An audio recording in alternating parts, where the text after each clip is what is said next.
Sindikat pemasok senjata ke OPM ditangkap.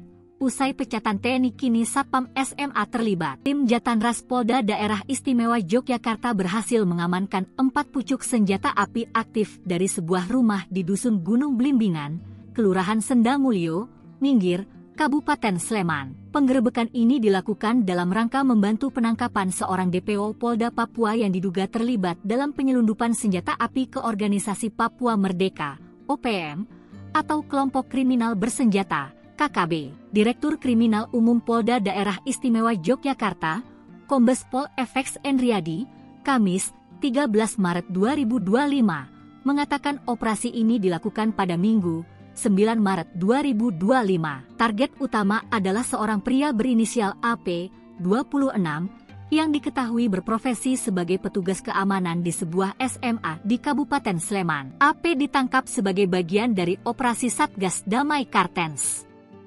4 Polda turun tangan dalam penangkapan ini, yakni Polda Papua, Polda Papua Barat, Polda Daerah Istimewa Yogyakarta, dan Polda Jawa Timur. Penyelidikan mengungkap bahwa AP bukan satu-satunya pelaku dalam jaringan penyelundupan ini.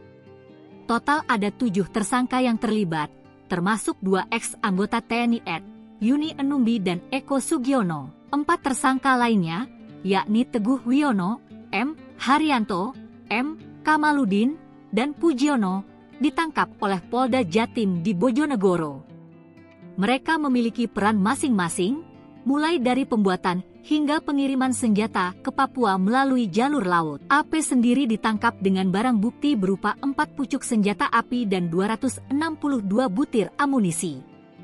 Jubir OPM, Sebi Sambom, tidak menampik pihaknya ada menggunakan senjata api buatan PT Pindad milik Indonesia. Sebi mengatakan, senjata laras panjang yang disita oleh kepolisian Indonesia itu merupakan milik personelnya. Meski berasal dari pabrikan PT Pindad, Sebi membantah kalau OPM bekerja sama dengan perusahaan tersebut. Kehadiran senjata ini berasal dari jaringan kerja antar individu dari Oknum Militer Indonesia OPM.